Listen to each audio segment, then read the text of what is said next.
Hello, good afternoon. Nice to see you. To see you, nice. So welcome to live stream. I realize I haven't put it in European mode, my camera, but while I'm doing that, I will just give you the announcements. So if you want to join the retreat, which is happening in April, I'm so sorry, the 7th to the 14th, you have to, if you want to stay in the hotel, you really have to book now. It is fully booked, but the hotel has released 2 more rooms for us, and they're going to sell them to other people if we don't book them, I think within the next couple of weeks, or maybe even less time than that. So if you are thinking about coming on the retreat and wanting to stay at the hotel where the retreat is or where the conference is, then yeah, you need to book ASAP. Yeah.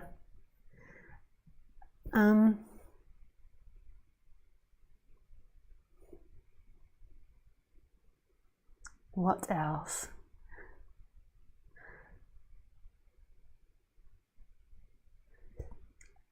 Every month, roughly, I do a Zoom meeting, which is private. It doesn't get recorded or uploaded to YouTube. And I'm having one next Sunday at, I think it's 4:30 p.m. or 16:30. So you can also join that. So I think my next live stream on YouTube will be on Saturday. And to be updated of when I go live on YouTube, make sure you subscribe to my channel, and you'll see this, you know where the playlists are, there's this live panel, and it will tell you when the next live events are. Yeah. And make sure you like this video if you watch the video. Like, thousands of people watch it, and yeah, you're also welcome to like it if you want to support what's going on here. Thank you. Yeah, I feel like that wasn't the best announcements I've ever done. My brain had to really get into gear for that.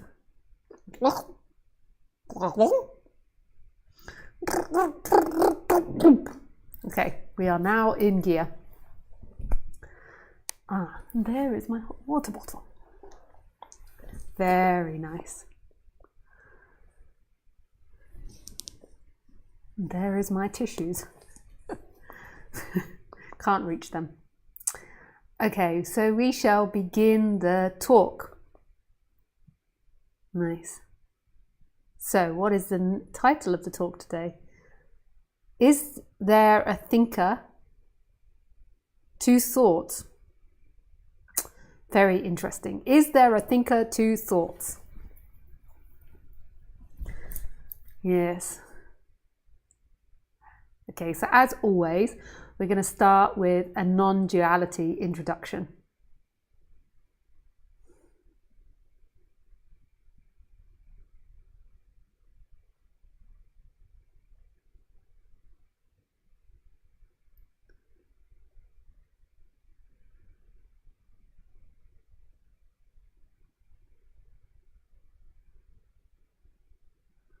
What is non-duality? And then I'll go into the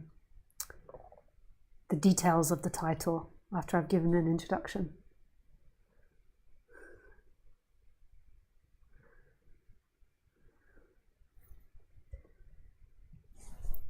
So, what is non-duality?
I'm sorry, I'm not always the quickest to start speaking.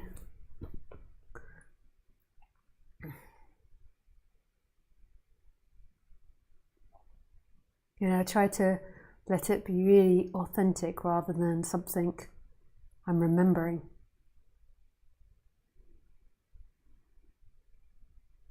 I don't know if you've ever created art or like danced or something. So you might know all the dance moves and you might know how to paint, but then after a while what you begin to do is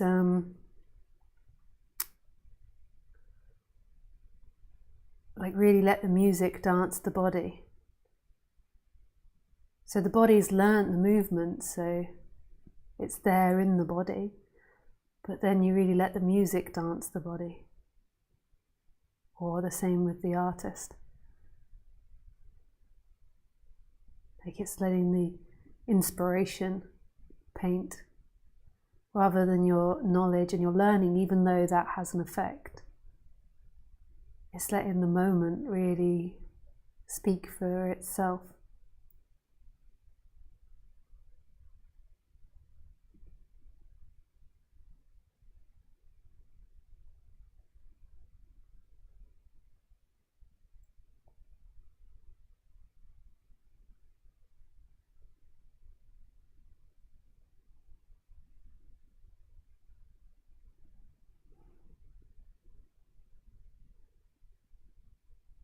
So it's really fascinating when you begin to learn another language,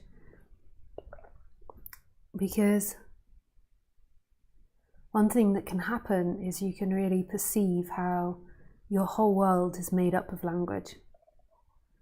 The table, the chair, the people that you know, everything is named in a thought and put into sentences and stories which we communicate with. And I believe, and this is what I've learned also through non-duality and my own experience, is that at some point we identify more with thought, with a story of what's happening and a story of ourselves, more so than what's actually happening. So rather than seeing life as it truly is, which is wordless, which is non-dual, not two, it's not one either, because one's another thought, but it's just not two because that's what we've imposed on it, like our language is dualistic. And at some point in childhood, we have identified more and more with thinking. So our experience of this moment is thought-based rather than actually experiential.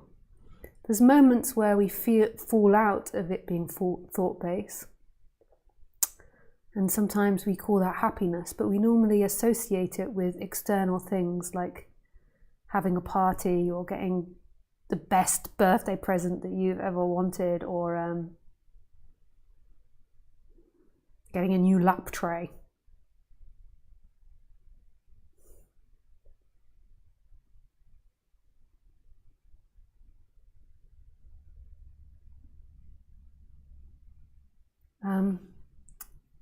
Just 1 second. I just have to say something to my partner.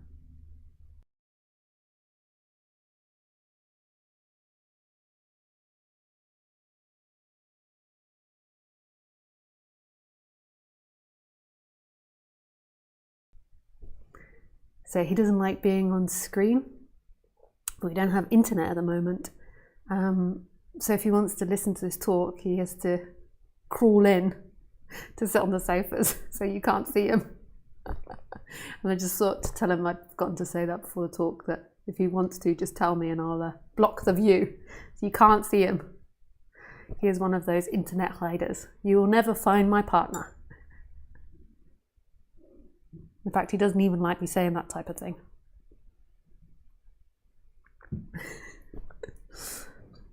Yeah, so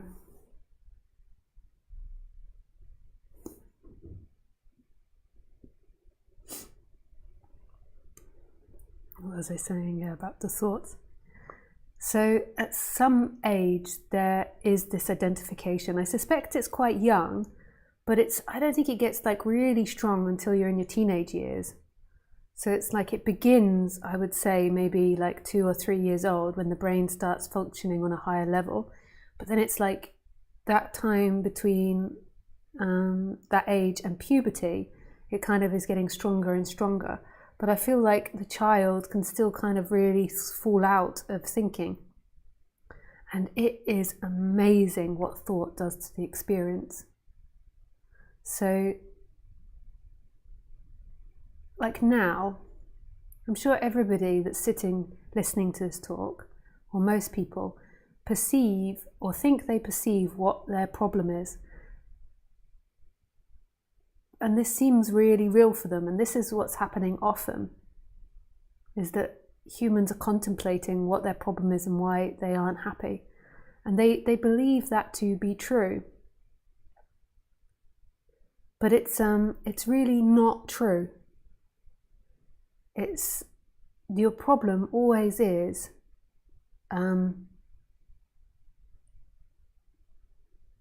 the identification with thought over beingness. 1 second, he wants to come in.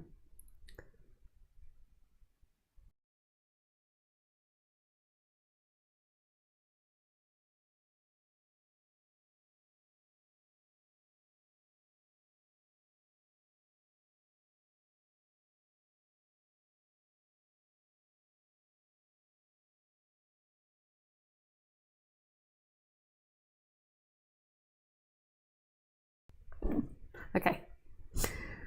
The partner is laid down. We can just see some movement of feet under a blanket.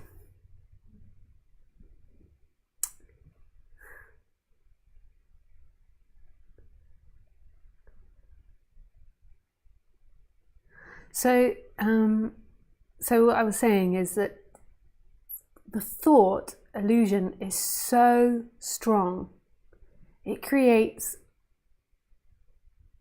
so many problems, this identification with what you think, and it's so detailed. The most detailed thought there is that I exist inside this body. I am an entity that exists inside this body. I'm born at birth into this body, and I die when this body dies. And this is the biggest thought illusion there is. And this creates a lot of suffering in people. But then there's like all these other thoughts that create such strong experiences. So say if you were told that you were bad a lot as a child,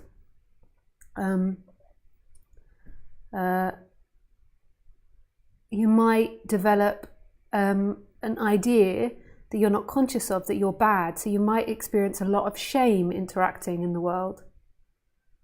So, for example, if you're out with friends and you spill a little bit of beer or something, which is nothing, there's nothing embarrassing really about that. But this could create a lot of like, I am bad feeling. And that, dependent on your conditioning, you might not be conscious, so you spill the beer, you might not be conscious that you feel shame, but what it results in is you shouting at someone, like, oh, that person pushed me, how dare you push me? You know, like, you can even imagine that ending up in a bar fight, all because there is this identification with a shameful feeling that I am bad. And that is so powerful. It creates such immense feelings. And there's a belief in the body, like that there is somebody here that is bad.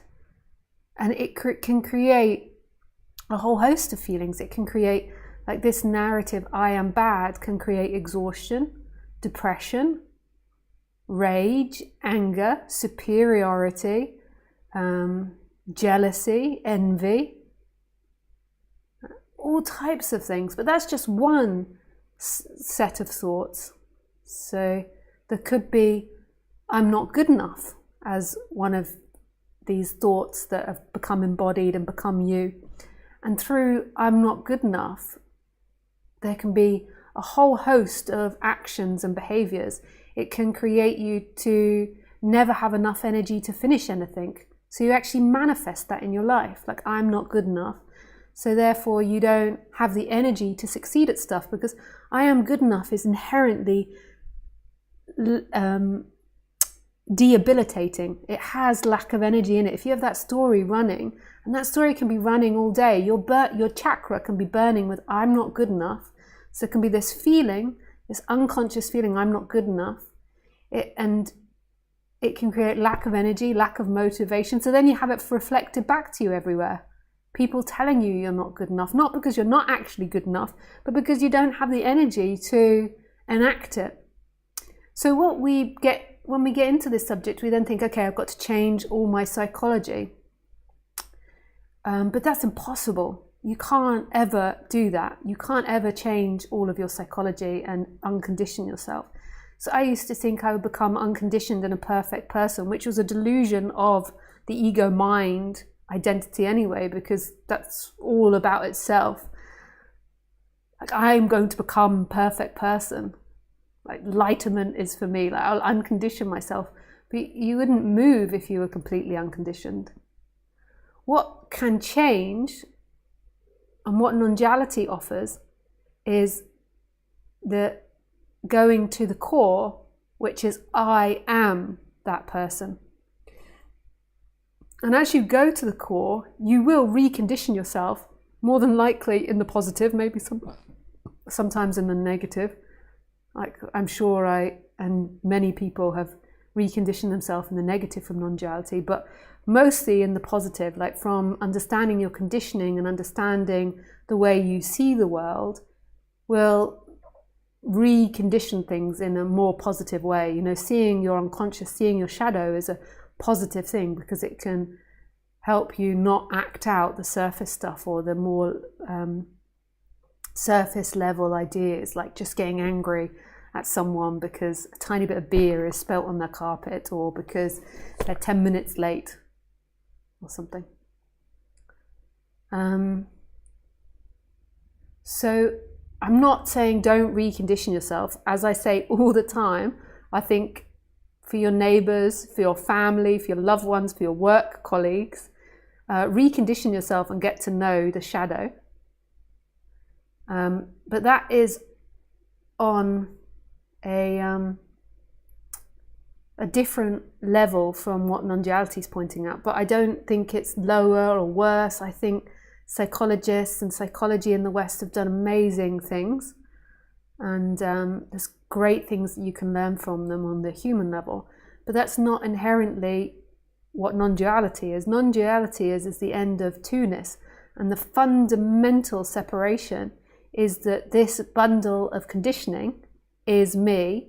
I am a subject in relationship with an objective world. And that is not true. That is the first lie. When you're a baby, you know your parents keep going and saying your name. Hello, there's Lisa. Isn't she a cute little girl? Look at those brown eyes and that button nose. Isn't she cute? Isn't she cute? Oh, she's a bad girl. She's a bad girl. Oh, what a smelly nappy. And it keeps pointing that there is a Lisa in here. There is a Roger or Darren or Cassie or I'm trying to be PC here by not saying a Christian name, but I'm struggling to think of a non-Christian English name. Well, actually Roger in Tamil actually is a name, and it's a female name, Rose. Roger is Rose in Tamil. Yeah, so I meant it in Tamil. There's my PC-ness. I am PC.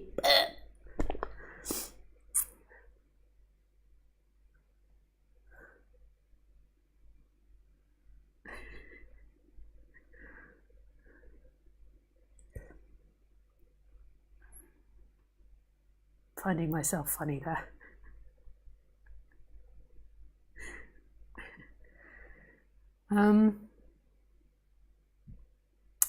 Yeah, so this is the fundamental flaw, is that I am somebody in relationship. So who are you? So now I'm going to point to who you are in the positive, but know that anything that I say in the positive cannot actually be it, because that's words, but that's what I'm going to do. Some teachers just stick to the negative, like not this, not that, not this, not that, but I'm going to go for the positive. And then people feel like they have something to get as a person, but that's somebody as a separate person. That's okay. That will disappear when it disappears.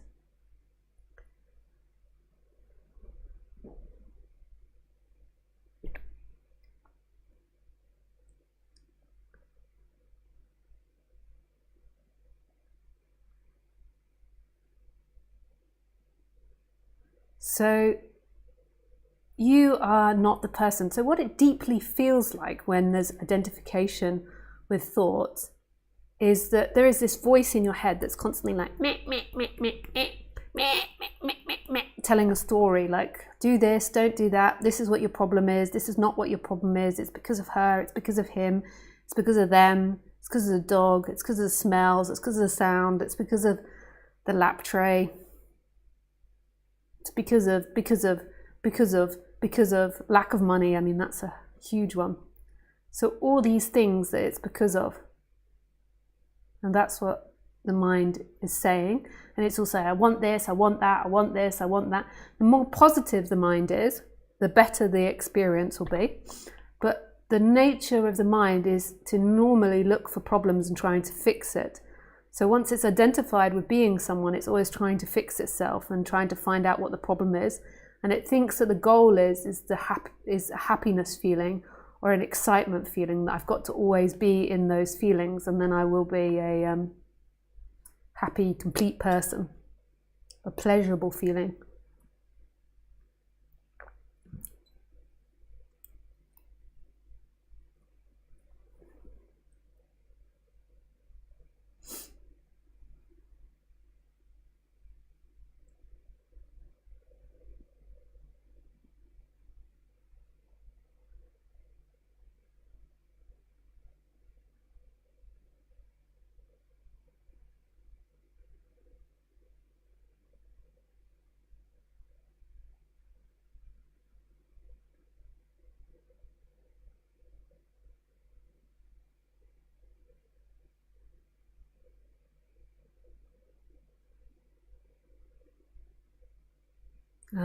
What was I saying before I spilt my drink all over my chops?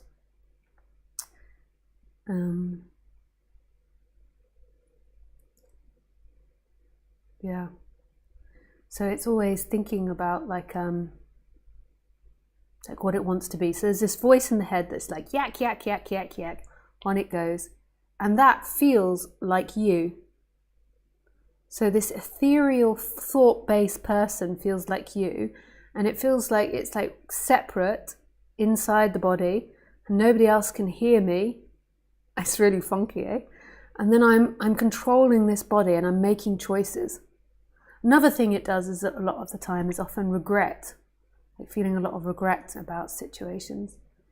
So it's like telling all these stories, what I should have done, what I shouldn't have done, so all these different things. And that there is a belief that that is who you are. Like that narrator is who I am.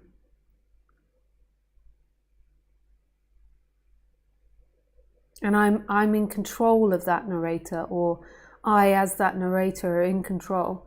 So I can say lift the hand, and the hand gets lifted. And that narrator is always telling things. It's not always conscious of everything that's going on. As it gets into psychology, it becomes not conscious of what's going on. But it's always telling a story of what's going on and what the problem is and what you should be and who you are. And it feels like you. But when you begin to become more still and question the nature of your reality more, you'll notice that two things is that there is something that is watching that narrator. So that narrator is not watching, it's being watched. And that's a fundamental realization. So there is something that is watching that narrator.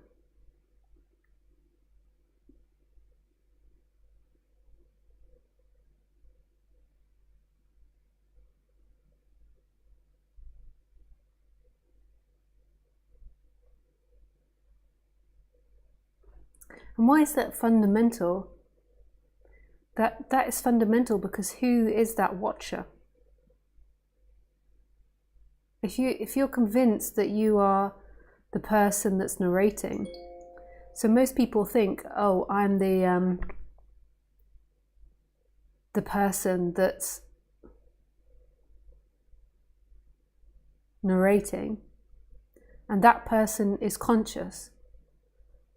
But what you might notice is that that narrator is coming and going, and it's changing, and it's ethereal, it's not solid, and it's being watched by something that is solid and steady. I mean, it's not solid, but it's like always there. Solid as in like it cannot ever move. So you can never have an experience without consciousness.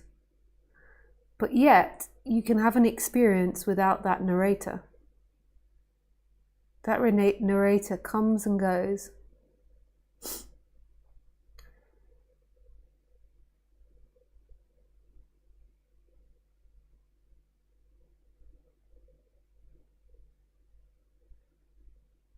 It's interesting, eh? But consciousness is always required. You can't ever have a non-conscious moment. The difficulty of the word conscious is that when I say that, you might think unconscious, like I'm unconscious of certain dynamics. Or you might think of unconscious as when I'm in deep sleep.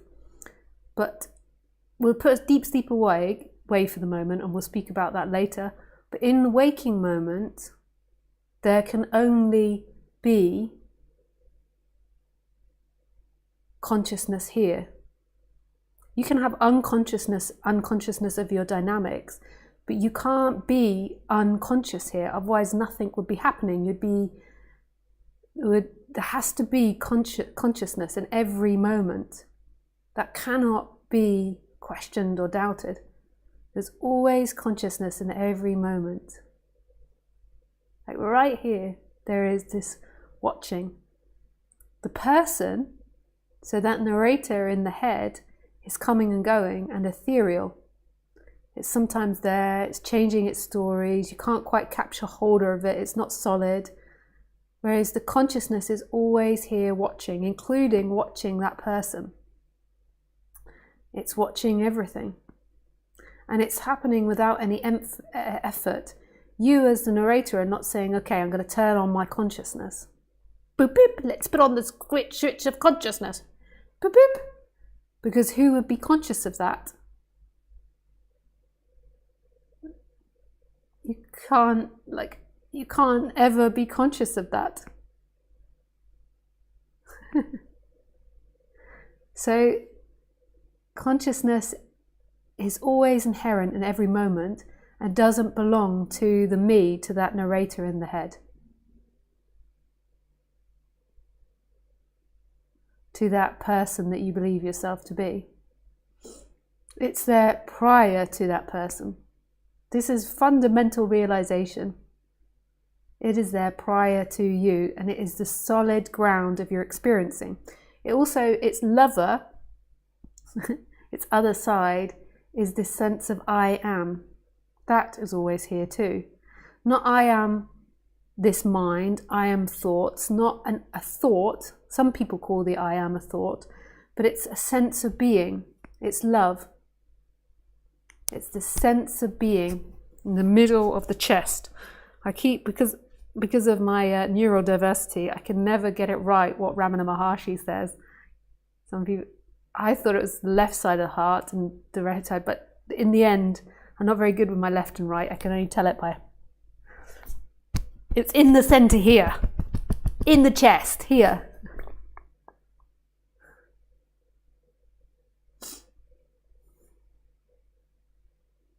here, left or right, it doesn't matter, here. The heart chakra, we can call it that. You can feel it when you put your attention there most of the time. It can be covered up by things. So that's a lover. That's like they're one and the same thing in the end. They have to go together. Sometimes you can have the love awakening first, and sometimes the emptiness. So the I am is love, and the empty looking is like the wisdom, is like this vast emptiness.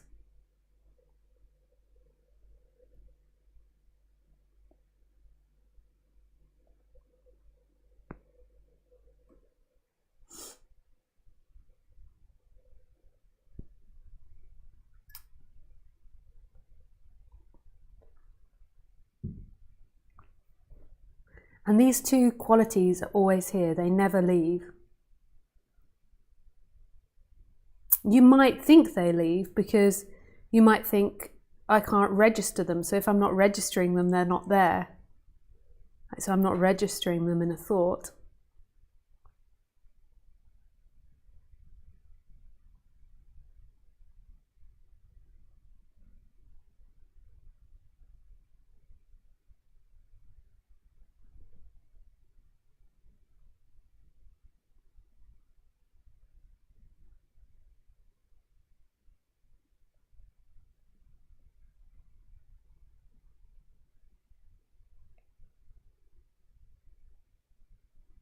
That's not true, they're always here. They need to be here in order for existence to happen. Like you've always felt like you existed, like the I am, and you've always had this empty looking throughout your entire experience. And the other thing that is so beautiful about them is that they're only ever here.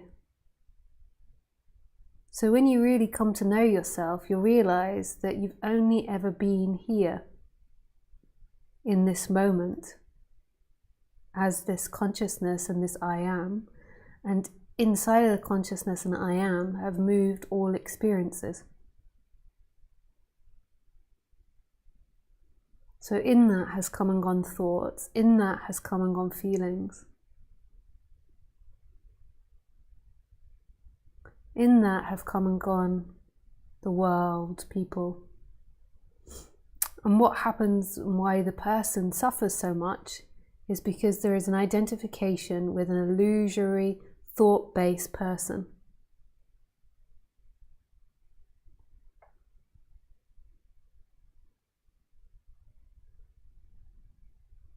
And that's not who you are.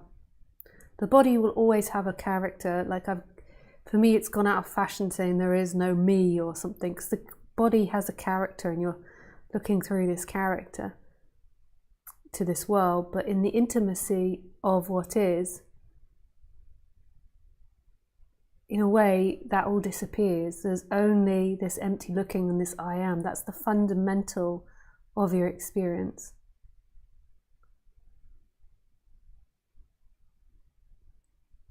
There's this empty looking and this I am.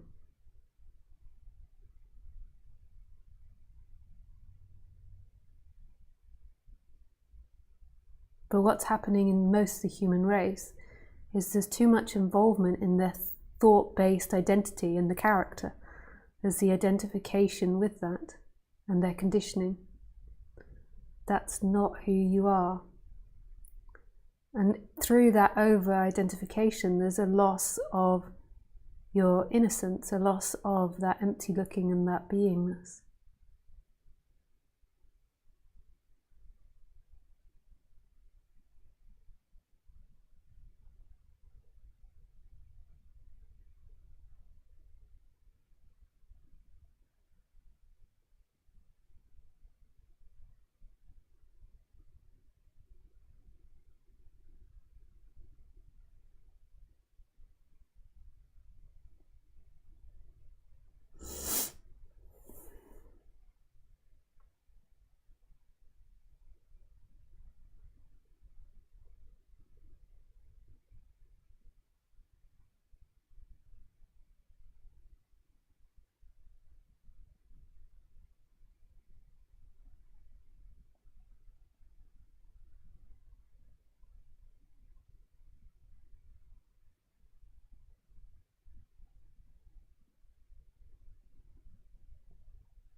So you could say, like, the person with identification, there's being lost in time, there's being lost in past and future, because the character, the illusory you, is made up in time. So some spiritual traditions would say, like, loss of this moment, you've got to be present. And it's not really you've got to be present, because the you is something that's always coming and going. It's a remembering of this presence, this essence that's always here. So it's kind of like you calm down the dense clouds of the illusion. So you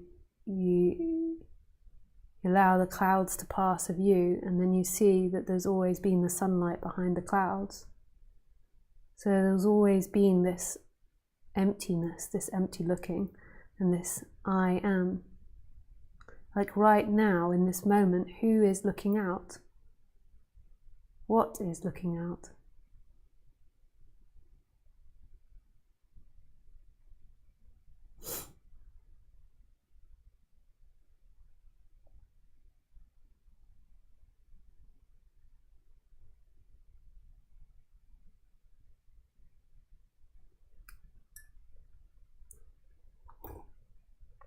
Oh, I'm getting hot with my hot water bottle. We just place her down there. Good girl.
So what to do? So there's a few things I recommend. Like sort out your psychology, like get to know your shadow, your unconscious. Connect the thinking mind to the chakras and to the body. And this will calm down the character. So it will stop the character being so crazy. Because when the character is really suffering, it's impossible to hear about the silence of what is. And then the other thing that I would suggest is putting the attention in the I am, or in the empty looking. I mean, they're the same thing, but so putting your attention back in what's actually happening, which is this emptiness and this beingness experiencing itself as everything. So this empty looking is all things now. Pardon me, that was a big one.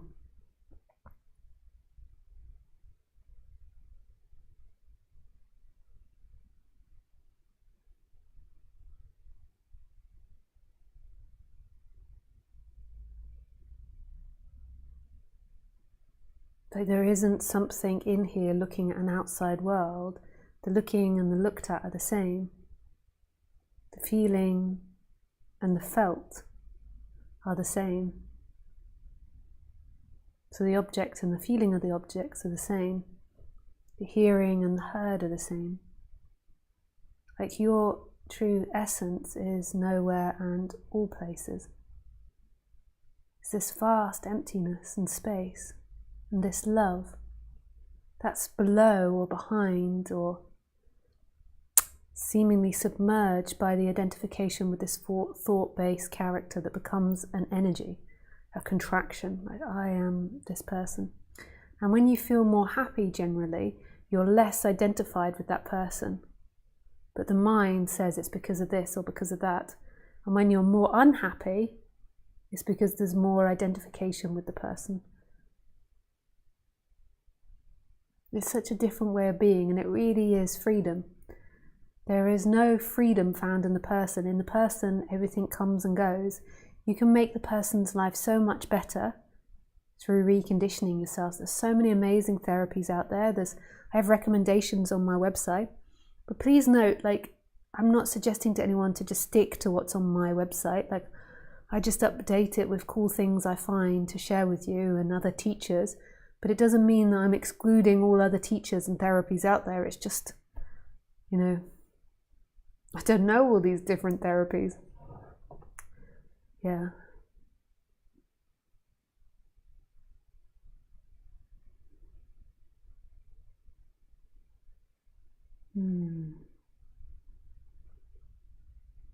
Okay, so now I take questions.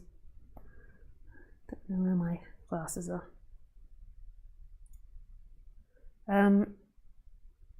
And you can ask questions through Skype. My Skype address is Lisa Cairns 12.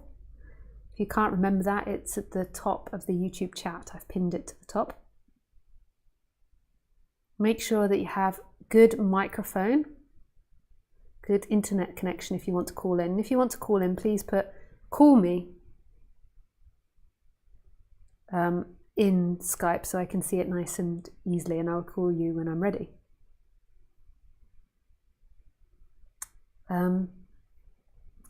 You can also ask questions through YouTube chat, but please put question on YouTube chat and then write the question so I can see it nice and easily. And when coming to ask a question, just know that yeah,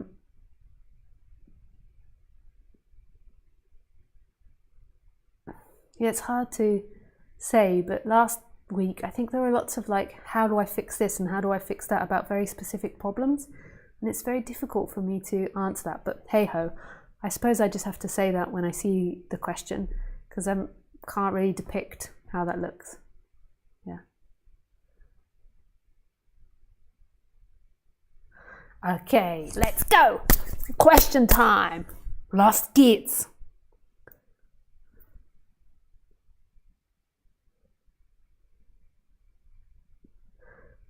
Okay, where are the questions? Oh, right, yes, so I forgot to answer the original title. Is there a thinker of thoughts? Thank you so much, astrology, for reminding me of the title of the talk. So in the end, is there a thinker of thoughts?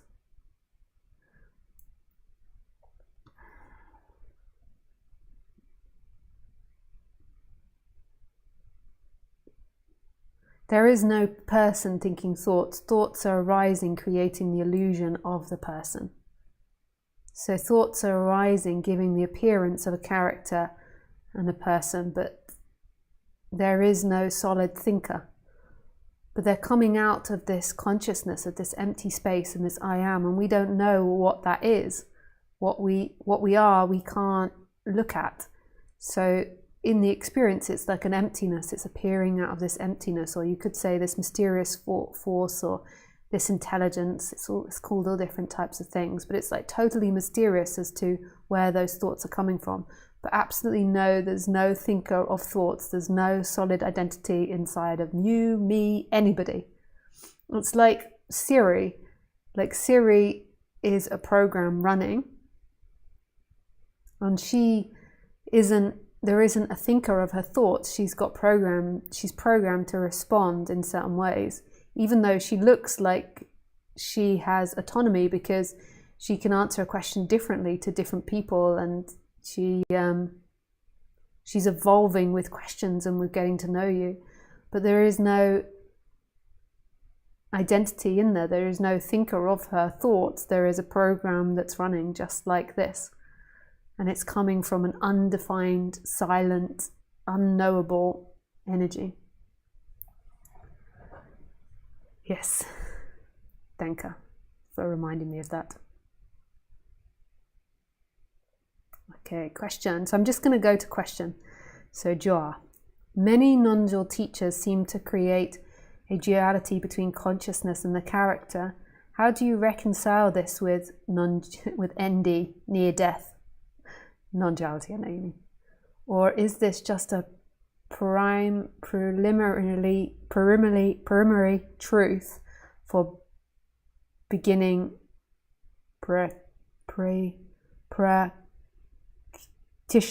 practitioners? Or is this a preliminary truth for beginning practitioners? Hey Juha, thank you for your question.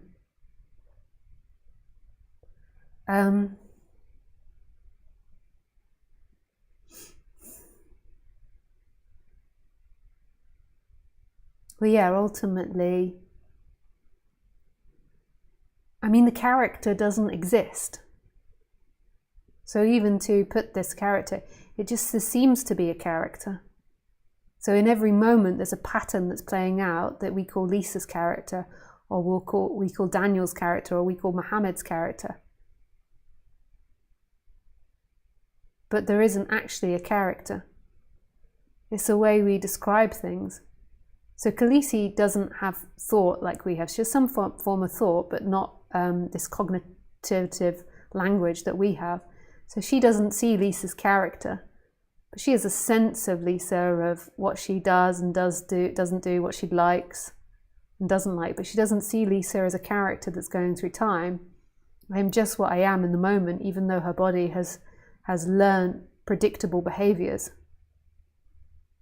So it's only us as humans that name these as characters, and we interact because we've got this complex society which need characters to interact. We've got like a phenomenal society. I know often in the spiritual world we're like poo-pooing how bad and evil this society is, but taken from a different perspective, it's phenomenal. We're the only animal that has considered empathy. Other animals do have empathy, but considered it in a language. You know, yeah. You know, when I lived in Thailand with Khaleesi, Khaleesi was originally from Thailand, you know, the packs of dogs were so ferocious there. They often killed weak dogs. So Khaleesi was trained like that. So now when I'm in the West and we come along across weak dogs, she often wants to fight with them because it was just, you know, if they killed the weak dogs, then there was more food for the stronger dogs. But they couldn't necessarily tackle a strong dog, so they just went for what was weak, you know, because the competition was so high. And we have these urges and instincts as humans, but we contemplate not doing that. I mean, this is phenomenal that we contemplate that. We still do, you know, like hardcore things without empathy, but just the fact that it's there in our society, but also the things that we create. I mean, it's really amazing that we all have like these sewer systems in our house, or most of us, and we just take it for granted that we're connected to the mains of water. So we're connected to this network of water which is distributed. I mean, how much easier does that make our life?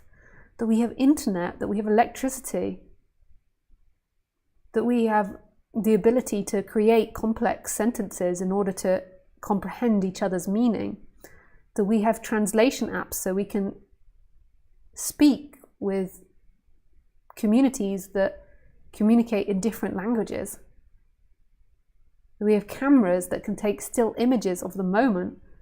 I mean, we are phenomenal. We have done amazing things. We really are. And there's a possibility of going out into space and living in space. I mean, there's just so much that we have. It's so exciting, our society, like our possibilities. There's also pitfalls as well, which spiritual community, including myself, like to pick up on. But there's also really amazing things that we do. And I forgot why I was saying that. Yeah. About this character. But the characters don't exist. I can't even remember why I was saying that in relationship to the character. But I was just trying to say, oh yeah, we have these characters which interact with this complex society. Like Khaleesi doesn't need a character in order to interact in her communities. We do. We need some form of identity in order to communicate, to build relationships, to have predictable behaviors, to keep doing a repetitive job. There's so many reasons why we need a character, but we suffer so much because we identify with that character and we forget who we truly are. That we are this moment, that we are this empty looking that's all things and no things. As soon as you identify, there's energetically you contract, but then you identify with all the thoughts that that character has, like I'm good, I'm bad, I'm right, I'm wrong, and none of that's true. I am a bad person, I've done bad things. It's so much suffering. You are this moment, and in this appears and disappears a character. And that character can change and evolve, but it's not it's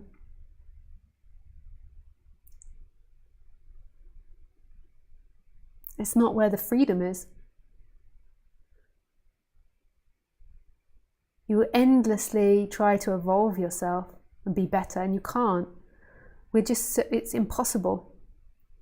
Like I used to think that, if I got rid of a lot of my conditioning or became conditionless or whatever it was I thought, I used to think at one point I would then be able to get on with everybody. But that's not true, because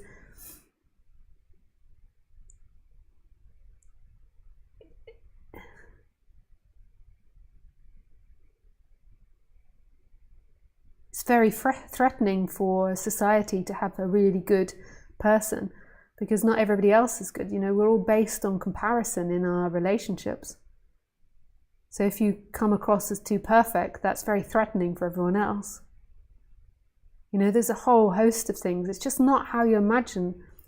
Like having perfect conditioning is not the freedom that you're looking for.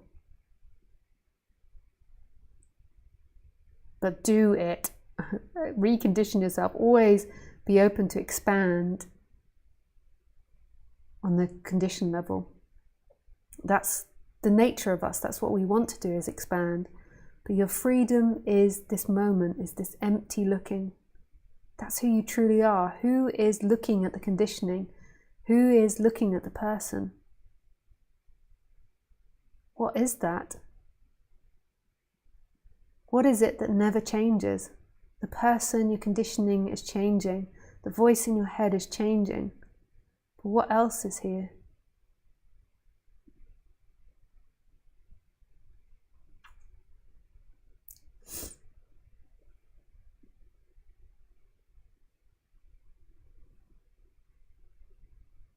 Okay, next question. Go to Skype first.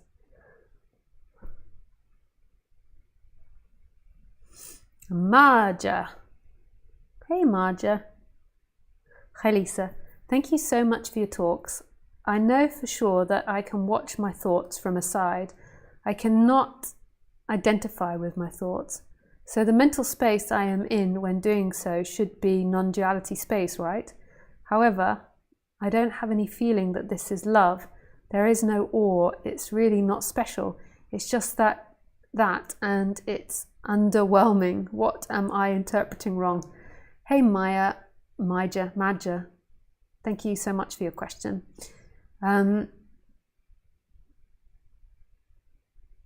Well, what's happening is it's your mind that is creating the space. So at the moment you're in an activity, I presume, of identifying that thoughts aren't you and putting your attention in beingness and I amness. But who is doing that? I'm not saying don't do it. I think that's a fantastic practice, but it's a practice. But it's still from an identified person that's seeking to be something and then believing it's in a non-dual state. But notice there is something that is conscious of that. So what will happen at some point is that will switch over and the consciousness will come forward, but it won't be from the person putting its attention in consciousness. It will just switch. This is where they call it grace. But I think that what you're doing is really beautiful. I hope that you're also complementing that with understanding the chakra, understanding the body and what's happening in the body, releasing emotions in the body. The reason why that's important is because there can be lots of unconscious thoughts. So there can be thoughts happening that are feelings in the body, but you don't know that they're thoughts because they're very quiet until you go into the feelings. So you can be putting your attention in the present moment and you can be watching the thoughts from the side, but in your body you can be having a twinge in your heart and you might think it's just pain or indigestion or something, but it's actually another thought which says, I'm not loved, I'm not good enough to be loved. And there can be an involvement in that and not a knowing of that. So when somebody comes along and pokes at you and you feel unloved, then there can be anger that instantly comes up. So try to also understand what's happening in the body and the chakras. Yeah, thank you, Maja, for your question.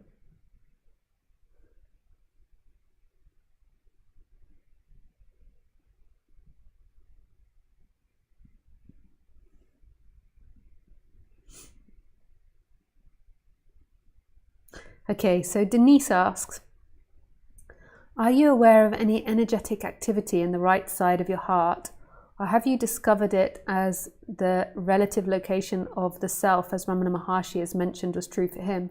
I'm not able to attend the next live stream, but asked. Cheers from a listener named Denise. Hey, Denise. So, yes, like I feel like the heart chakra or that area is in a way where the I am is, but the I am is also everywhere as well simultaneously. So it feels like it comes into existence from a point, but that point is also everywhere. But that often happens in the energetic shift. It's the same with the consciousness. The consciousness feels like it's back here and it feels like it's located. And then you have an awakening and you see that the consciousness is also everywhere, but it's also simultaneously looking through a point. Yeah. So it feels like love, and it feels like it comes from the heart area, from this area. I don't want to get into left or right anymore because I can't do left or right. I get all confused and in a muddle. And I've been told a few times on the live stream that I get it wrong. So I'm out. I'm just saying around this area. Thanks, Denise, for your question. So Anya says, call me. Yes, Anya. Yes.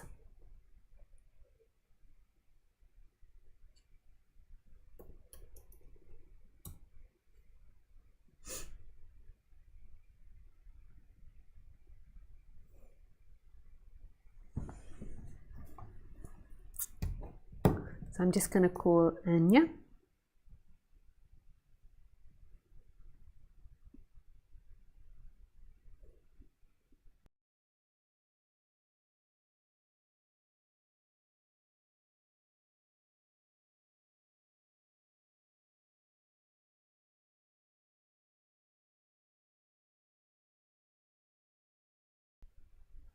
Hello.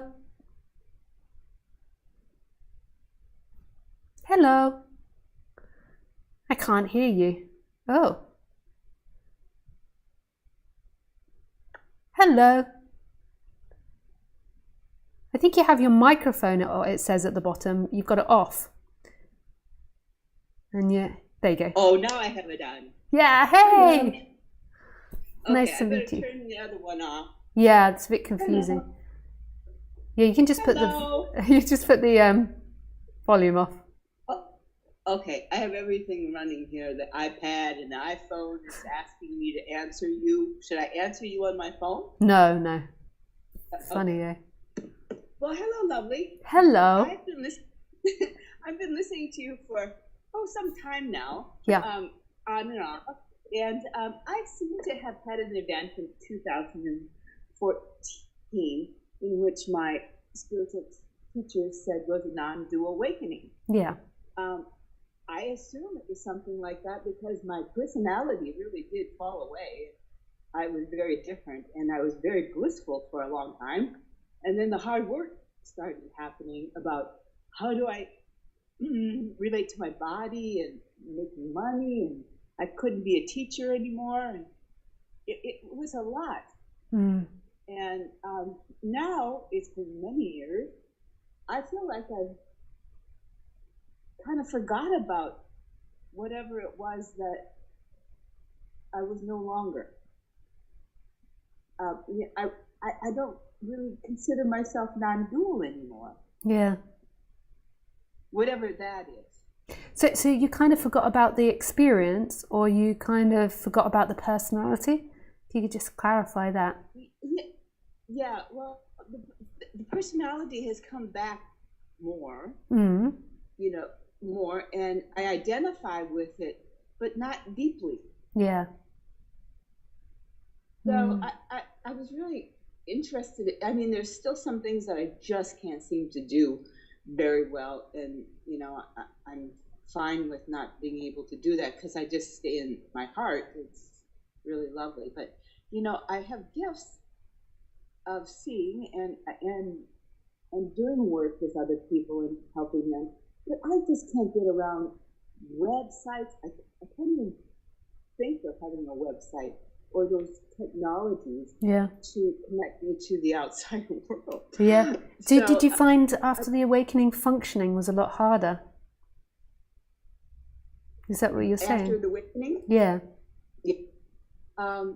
It was harder to be in the world. It wasn't harder to feel who I was. Yeah, it's harder to be in the world. Or was it? Yeah, that's what I meant, like functioning in the world, like doing practical things like your job, teaching, things that relied on the intellect, taxes, work. Yes, yeah. And, well, the first years was very difficult. I couldn't drive for a while because everything was so fast and my eyes weren't adjusted to it.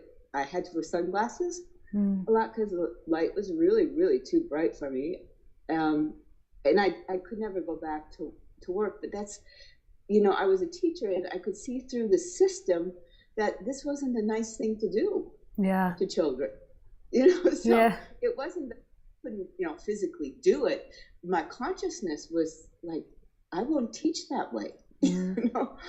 And so I got jobs. I mean, I did housekeeping, which I really loved because it was so simple and I could see results right away. And, so I'm curious about, I mean, that's been a long time ago. That was 2014. And I've had so many other experiences since then that tell me that I'm really in the world, but I'm really not of it. And I'm just kind of curious how you seem like you're so okay with not being in the world, but you're in it.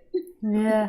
I mean, you've got the whole technology and the sessions and the talkings, and I don't know. I just was curious to hear how you would present yourself with that. I think it's really difficult. I really struggled with functioning after the energetic awakening. So I had lots of like little different awakenings and some big ones. Then I had this energetic awakening, and it was really difficult. The first 4 or 5 years, trying to do too much internet work, trying to do like complicated things that involved, it seemed, the intellect, like with the intellect, like so. Too much talking was very heavy for me, which is still difficult for me. Too much socialization, too much working on the internet, too much. Like I could do, like you said, like more simple activities. Yeah, and that does seem to be a problem because you're living in a complex mind-based society, and you have to subscribe to that in a way in order to survive, unless you go and live off in a commune. But even in it's difficult because our society does require all these things to be done. I have thought of ashram over the years many times, but I often felt that I thought of that and wanted that release to get away from the reality. of living in the world. And well, I didn't want to run away. Yeah, no, I understand that too. But I do think that our society does put too much stress on individuals. So I don't think it's necessarily like you running away. There could be, because it could be that there's some karma in you that needs to do certain things. But I do think that we're under too much pressure to do too many things. Like if you looked at chimpanzees and gorillas, like they chill a lot, whereas what we do for chilling generally is watching or learning or doing an activity. Whereas if you watch chimpanzees and monkeys, and particularly gorillas, I just love it how they just sit there and stare. But we do so much activity, you know, and I think it is too much for us all. It's too much engagement. It's too much requiring mental activity. So I think there is a problem. But at the same time, if you're not like doing that, you can't. You really have to live something like an ashram life. So and I feel like there is some form of compromise that I've had to do in order to stay in this world.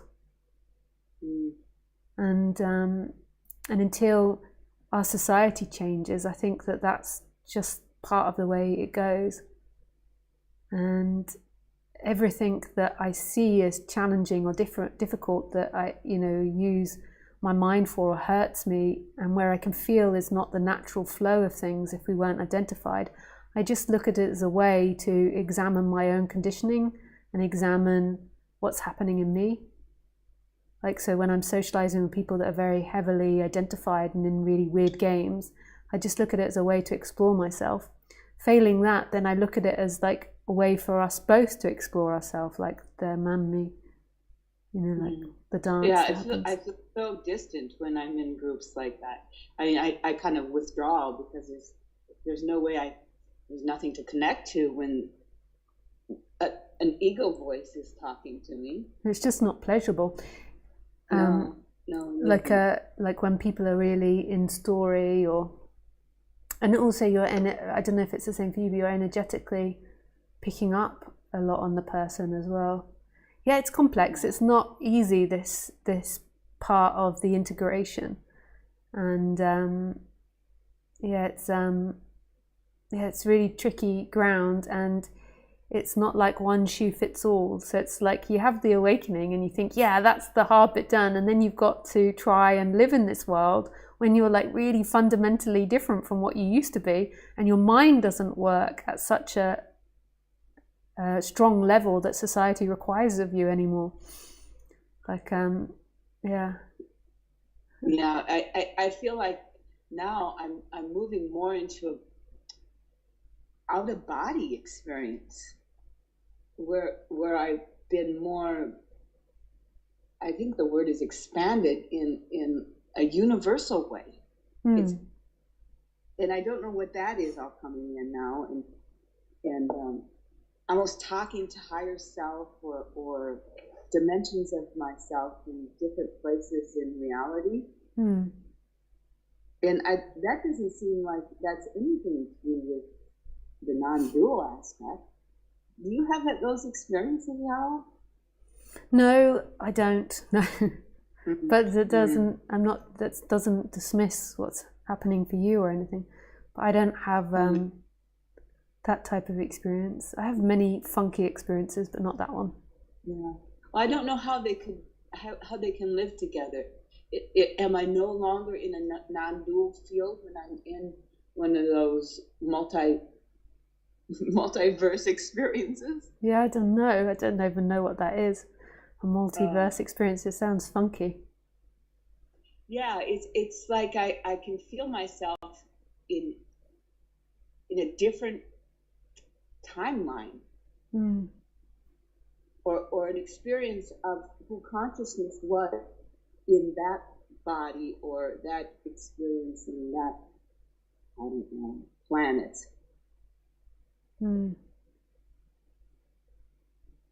maybe I'm going way off into some place that is more imaginative. Yeah, I don't know about these things. Like, funky things can happen. And we can't, you know, there's all different types of like gifts or special abilities that arise, but it could also be illusion. Like, I don't know about that. Could be like your mind is producing illusion to stay connected in some way. Oh, that's interesting. Well, I do know that what I basically do is stay with my heart, and I really love using the physical body, the temple, to move around and be on the planet, and I get great pleasure out of that. But beyond that, I have no idea how to create a business. Yeah. I think I'm just happy staying with being a housekeeper and a childcare and enjoying that. Yeah. And not thinking that I have to do anything more. Yeah, could be. I mean, having a business has complications to it. Like it could be that sometimes I'm very ready for it, but then it just all fades away in the next.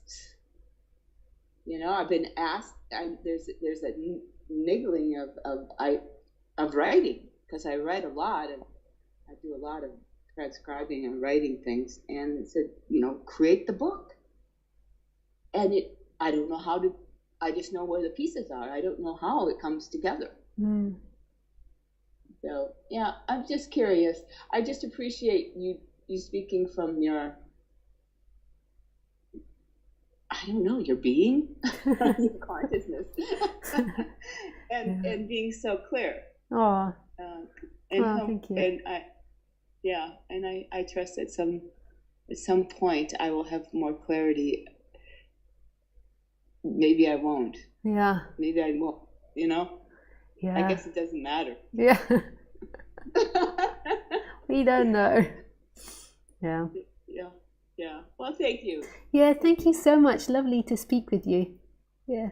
All right. Yeah, lots of love. Bye.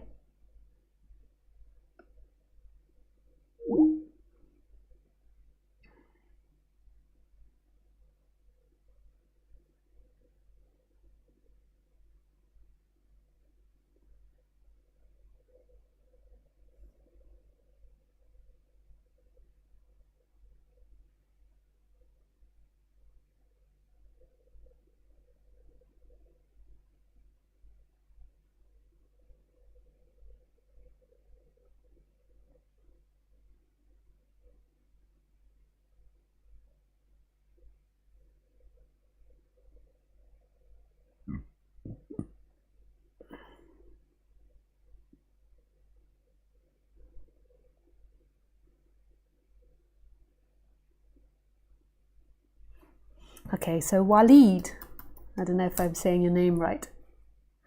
I will call you now.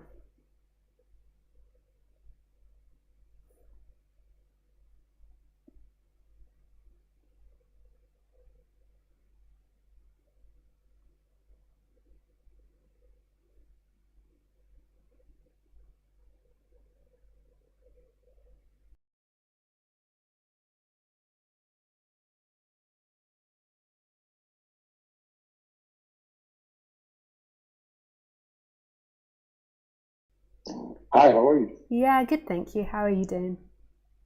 Not too bad. Not too bad. So I just wanted to call you to get your word on some experiences I've been having. Yeah, sure. Not really sure how to describe this, but there came a time not too far ago. Oh, sorry. Well, I think you're listening to YouTube volume. You can if you turn the volume off on YouTube, that might be confusing you. Yeah. I had this kind of like question come up, and it came up genuinely, I feel, and that's why it worked. I was kind of just looking at my hands, and there was kind of this confusion.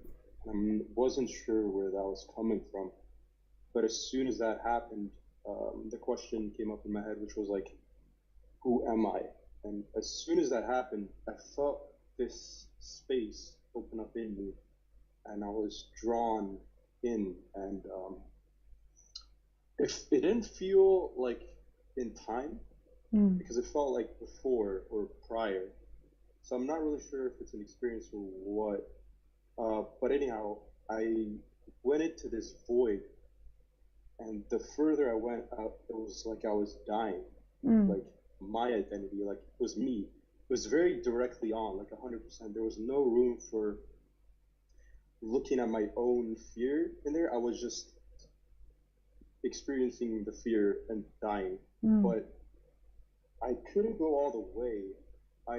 There came a point where I had to stop breathing to go further, but that was kind of impossible, so I had to come back. And I don't know, it's just been very disconnected from everything ever since, and just hungry to go back. What did it feel like when that was happening? Did it feel like dark and like bad, or did it feel spacious and there was a love sense to it? There was obviously fear as well, because your identity felt like it was dying. But what else was there? There felt like there was this intelligence there, like this unreal type of intelligence, and the kind of recognition. I don't know, I can't really put it into words, but there was a recognition of something, and I don't know what that is. But I wouldn't say there was a sense of love. But then again, I did have another experience like 2 nights ago. I woke up, but the same question was it was being asked, but not by me, because I was asleep. I'm not really sure how that's even possible, but when that happened, I was in my heart, and there was the same exact fear, like this immense fear that almost, it seems like it will break me, like mentally. But at the same time, on the other side, this immense, like, love. Like, everything I was looking for was that love right there, which is pure and absolute. But I don't know. I don't really know what I'm saying. Yeah, totally. It does sound like your identity is being challenged. So when I say that, I mean like that fear tends to arise when you're not able to hold on to the sense of being you. So it's when the identification with the person begins to break, and as that breaks, immense fear can arise, but also this expansion and love can happen. Sometimes when you're having these awakenings, it can sometimes just be the emptiness of the consciousness, and it can sometimes be the lovingness of the I am. So it sounds like that's happening. Like there's many different reasons why that can be happening, and it's incredibly scary for the person. I would just I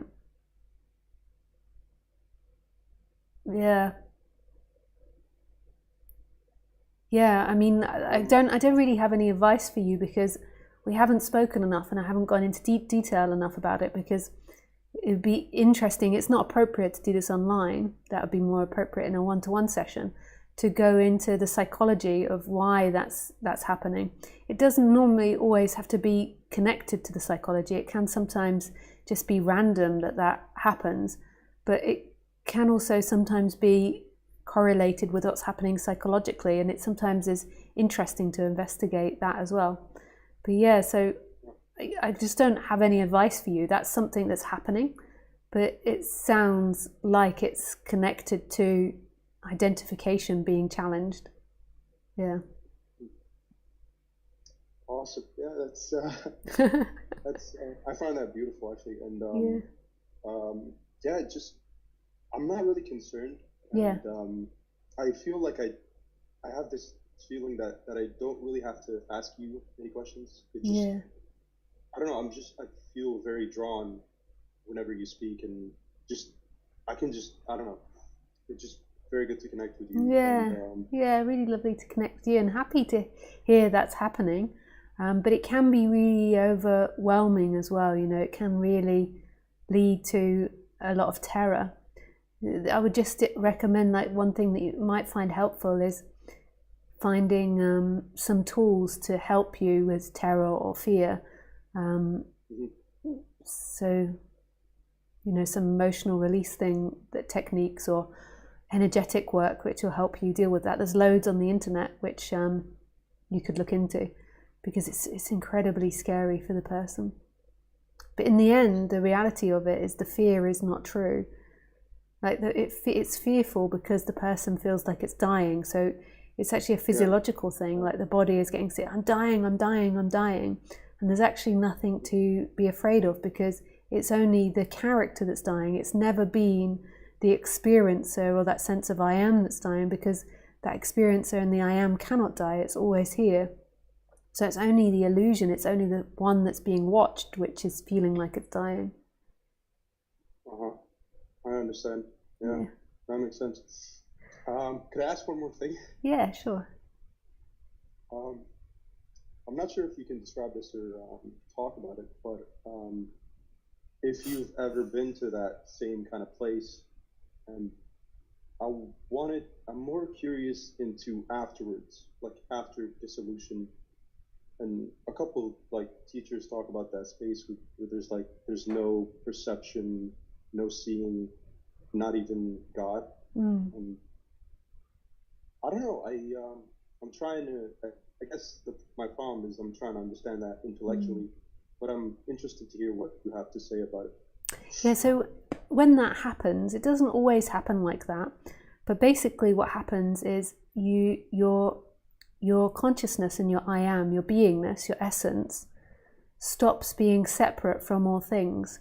So what it feels like happens is an expansion, but when you really register it, it's not an expansion, because it was always expanded. So when you really understand it or see it or energetically experience it, it's not an expansion. But what it feels like is an expansion, because it feels like your essence has been locked inside a separate person. So your consciousness and I am has been held inside the body. So it feels like they expand back out into everything. And then as they get to everything, so the I am and the consciousness, as they grow and get bigger and bigger and bigger, they then disappear into everything.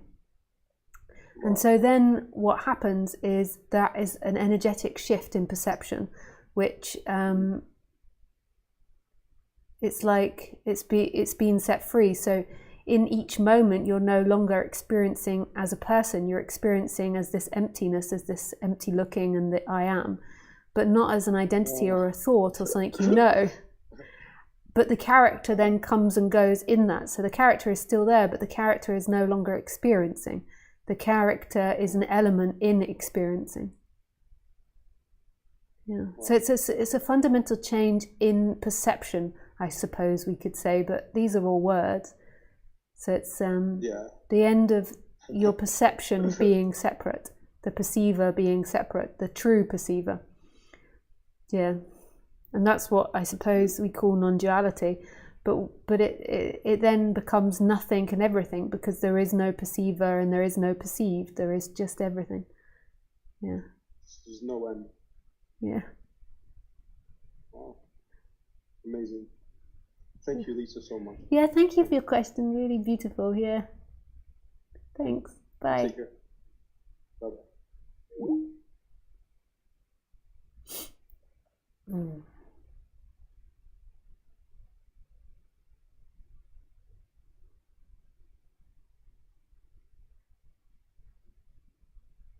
David, question.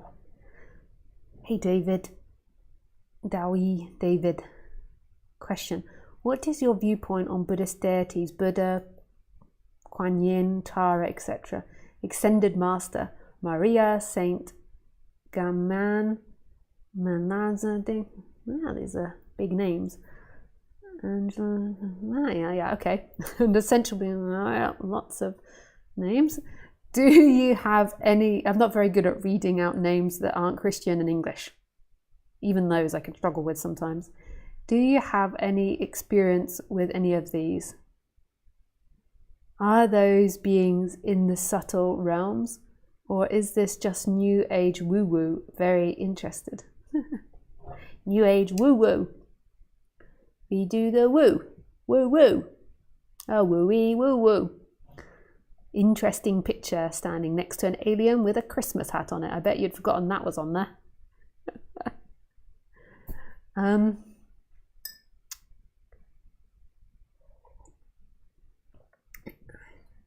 There's all types of magic that can happen in this world. So other people might have all these different opinions and associations with it.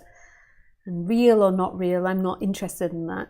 To me, I would see it as archetypes that can be used to transform the psychology and the person. And sometimes they can also be used as metaphors for awakening. But they can be anything you want. This world is magical. Like, let the magic in. But non-duality is, who is it perceiving that? Who's perceiving that? And this is your freedom. It's not in becoming Tara or not Tara, or worshipping Tara or not worshipping Tara. That's all helping the psychology, which is great. Like, go for it and go for magic if you want to.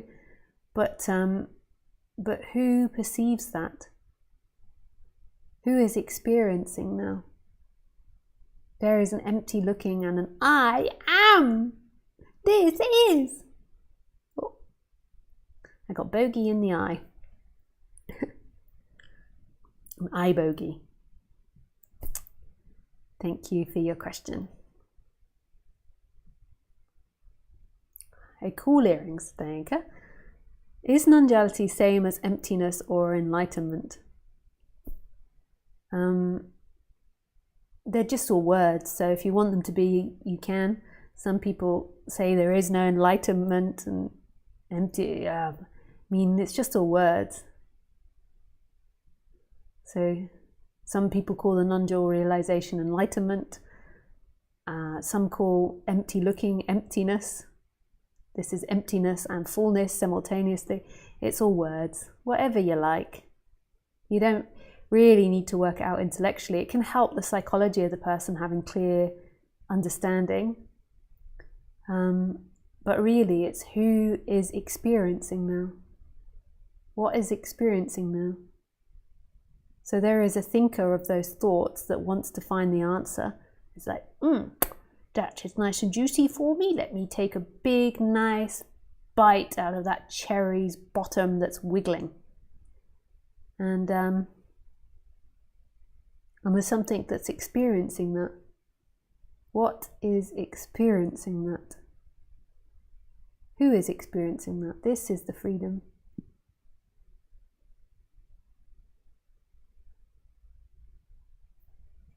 Thank you, Daniel. Chris King. Or Christine King. Yeah, I even struggle with Christian names. Christine King. King is nice and easy. Christine, Christopher, Christelle, Chrissy. I mean, these are all very similar names. Christopher, Christian.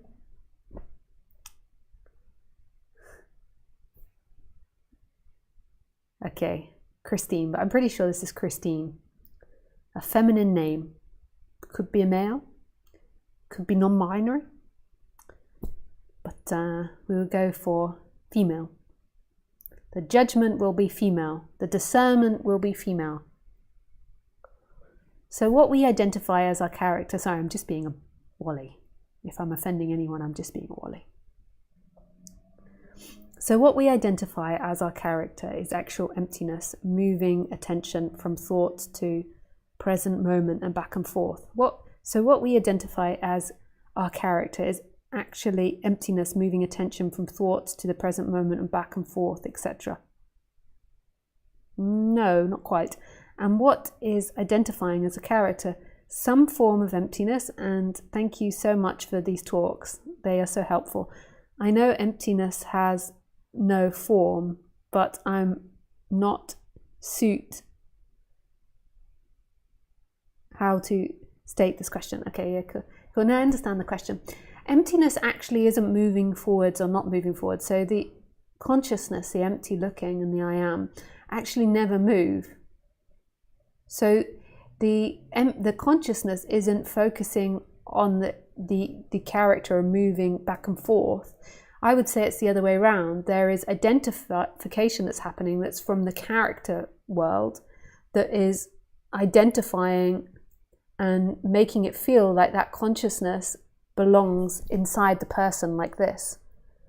So consciousness is always expanded. It just feels like it's not, because this person is making it feel like consciousness exists within itself. So the person is conscious. So, and the reason that I say it can't move is because if it could move, then in a way it would be some type of form in this world. Whereas it's not a form, it's no things and all things simultaneously, period, identified or not identified. So the identification has to be happening in the realm of the body, mind, human being. But it's illusory. Makes it feel a certain way. Does that make sense? Yes, female, sure. And the identification is something that happens in the human, somewhere maybe in the brain. Maybe one day they'll find it, but I can't be sure about that. But there is an identification that rises, and I suspect it's through language and through repetition of language till that becomes more and more solid. So it's a bit like, you know how if you tell yourself you're not good enough, you can kind of feel it in your torso, in your stomach, or in your heart. And it's kind of like if you keep telling yourself you're a person, you kind of feel this energy of being that. So, and it kind of like, I think it starts at maybe 2 or 3, and then it sort of solidifies and becomes solid somewhere around puberty. Yeah, that's understood. Cool. Thank you, Christine. Hey, Eric. Hi, Lisa. Can you speak to the ego self as a contraction in the body head? I have had experiences in meditation retreat when the tension behind the eyes and the suffering one lets go, but then the contraction reasserts itself.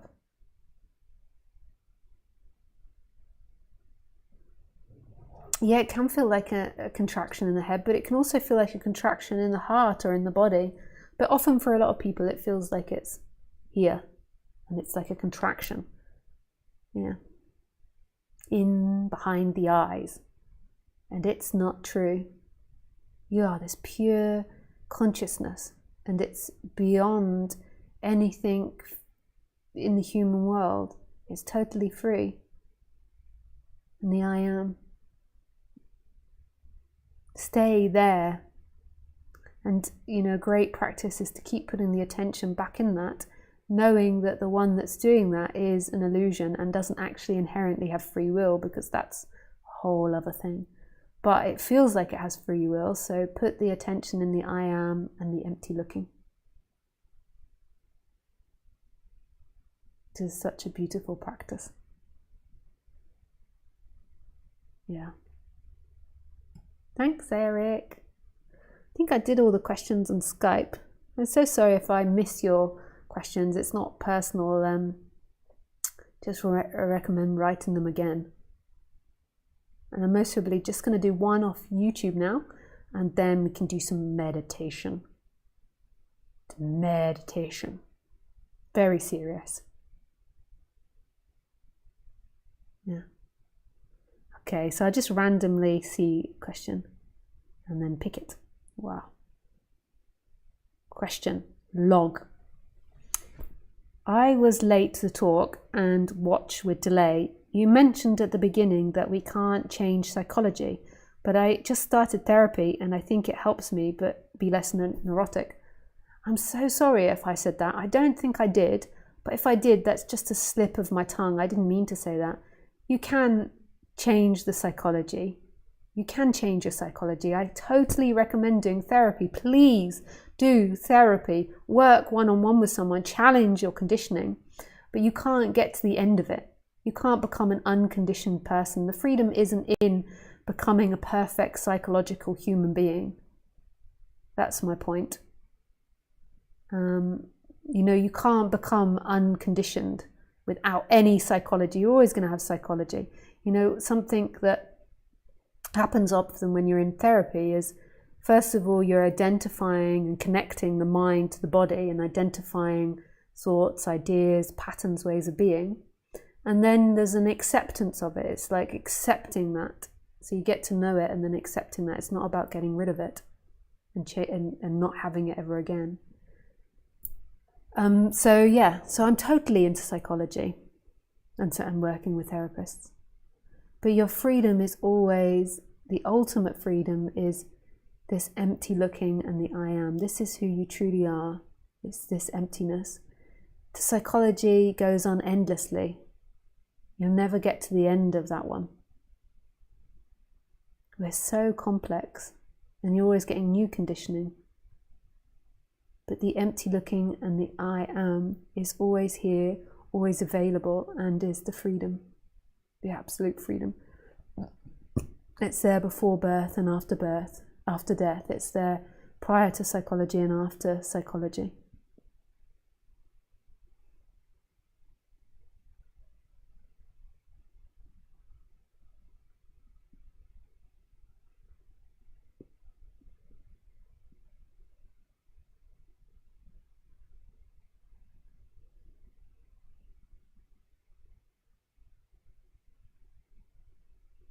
Nice. Okay, so let's do some silent sitting. Remember, if you want to support this channel, the best thing you can do is subscribe and like it. Give it a thumbs up. And you can also comment below. This all supports the channel. Thank you. Okay, we're going to do some meditation. I'm going to ring my beautiful bell.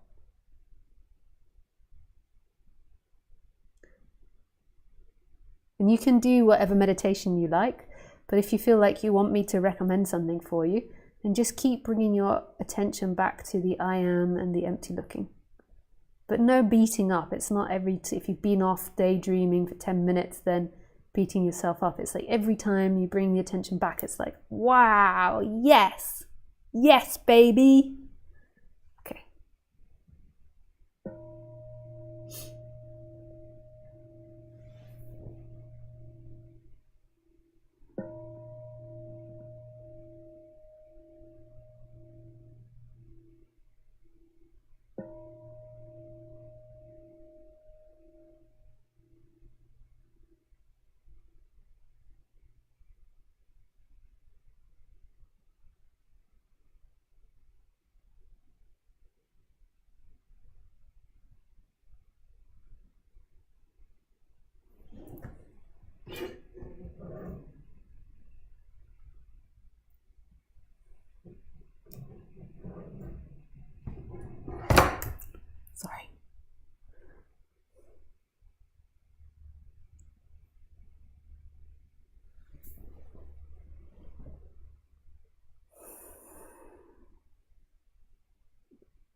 Okay. Yeah, thank you everybody. Thank you for people that asked questions and participated. It was really beautiful to share with everybody. Remember, if you want to support this channel, subscribe and give it a thumbs up this video. And you can put a comment below as well. Yeah, nice. I wish you everything. Not just one thing or two things or three things, but every goddamn thing. Bye.